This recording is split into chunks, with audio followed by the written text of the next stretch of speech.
और ज्ञानवापी विवाद में एक बार फिर कोर्ट में हिंदू पक्ष की बड़ी जीत हुई है। कोर्ट ने हिंदू पक्ष की मांग को मंजूर करते हुए ज्ञानवापी परिसर में एएसआई सर्वे पर फैसला सुनाया है। विवादित हिस्से को छोड़कर पूरे परिसर का सर्वे कराया जाएगा, यानी हिंदू आस्था के वास्ते काशी भी अयोध्या के रास्ते पर है। वो केस आपको समझाते हैं।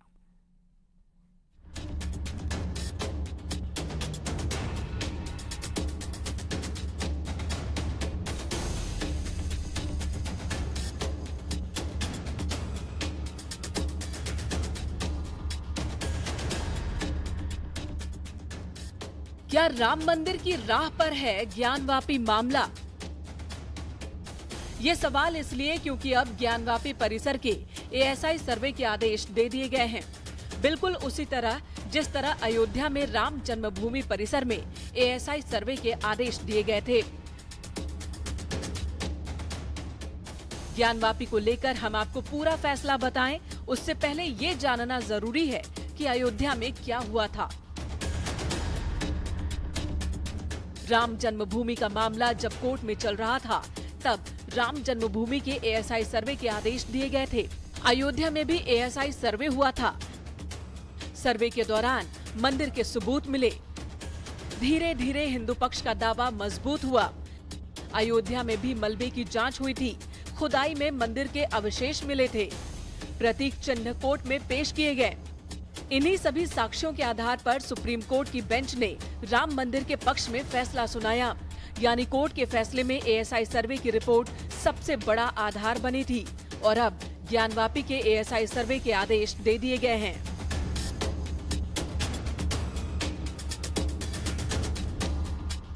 ज्ञानवापी में वजू स्थल को छोड़कर परिसर के सर्वे वाली याचिका पर यह आदेश दिया गया। जिला जज डॉक्टर अजय कृष्ण विश्वेश की अदालत ने मां श्रृंगार गौरी मूलवाद में ज्ञानवापी के सील वजूखाने को छोड़कर बैरिकेडिंग वाले क्षेत्र का भारतीय पुरातत्व सर्वेक्षण यानी कि एएसआई से रडार तकनीक से सर्वे कराने के आवेदन को मंजूर कर लिया है। वॉल है, वेस्टर्न वॉल के पीछे जो खाली जगह है वहाँ पे सर्वे किया जाएगा। नीचे जो खंबे हैं, पिलर्स हैं, व्यास जी का तहखाना है, जो जगह आर्टिफिशियल वॉल से बंद है, उन सारी जगहों पे सर्वे करके कोर्ट के सामने रिपोर्ट सबमिट। बड़ी दलील आपके सामने आप लोगों ने ये भी रखी थी कि जो 3 गुंबद हैं, गुंबद के नीचे जो स्ट्रक्चर है वो शिवलिंग होने का दावा भी किया गया था। जी देखिए, हमने कहा है कि जो सेंट्रल डोम है उसके नीचे जो जगह है, आज भी वहाँ पे हॉलो साउंड आ रही है, धप-धप की आवाज आ रही है, जिसको आर्टिफिशियल वॉल से बंद किया हुआ है। तो वहाँ पे जांच होनी चाहिए। हमारा ऐसा मानना और ऐसा क्लेम है कि वहाँ पे भी आदि विश्वेश्वर का मूल शिवलिंग बरामद होगा और उसकी जांच की बहुत जरूरत है। जीपीआर सर्वे द्वारा उसकी जांच की जाए। हमने कोर्ट को ये भी कहा था कि ये सारी एक्सरसाइज बिना डैमेज किए, बिना स्ट्रक्चर को डैमेज पहुंचाए हुए की जाए, और वही आदेश आज कोर्ट ने पारित किया। इसकी रूपरेखा क्या होगी? अब देखिए रूपरेखा क्या होगी, ये तो अभी कोर्ट को जब आ जाएगा अपलोड होके तो और क्लियर हो जाएगा। पर हमने कोर्ट के सामने मूलतः ये मांग की थी कि सुबह 8 से 12 के बीच में ये कार्रवाई की जाए, क्योंकि पहले जब एएसआई का कमीशन हुआ था, एडवोकेट कमीशन का सर्वे हुआ था, तब सुबह 8 से 12 का टाइम निर्धारित किया गया था। तो एएसआई का सर्वे भी सुबह 8 से 12 के बीच में हो, जिसमें किसी की नमाज व्याधित या बाधित नहीं होगी, नमाज होती रहेगी। पर 8 से 12 का ऐसा समय होता है जहाँ पे वो तथाकथित मस्जिद खाली रहती है, तो उस समय इसका सर्वेक्षण किया जाए। माना जा रहा है कि ज्ञानवापी के एएसआई सर्वे से कई राज सामने आ सकते हैं। क्या वाकई यहाँ मंदिर था और मंदिर को तोड़कर मस्जिद बनाई गई थी? एएसआई की रिपोर्ट से बहुत कुछ साफ हो जाएगा, जैसा कि राम मंदिर के मामले में हुआ था। और यही वजह है कि हिंदू पक्ष फैसले से खुश है और इसे अपनी बड़ी जीत बता रहा है। न्यूज़ 18 के लिए वाराणसी से उपेंद्र द्विवेदी की रिपोर्ट। और इन दिनों महिलाओं पर जुल्म की तस्वीरें हर जगह से आ रही हैं, लेकिन मणिपुर की घटना को जिस तरह विपक्ष ने भुनाने की कोशिश की, वैसे ही बंगाल की घटना पर एकदम चुप्पी साध बैठे हैं। लेकिन यहां महिलाओं पर हो रहे जुल्म पर बात राजनीति की नहीं बल्कि इंसानियत की है, क्योंकि राजनीति से ज्यादा मायने समाज में फैले महिलाओं के खिलाफ जहर को खत्म करने की है।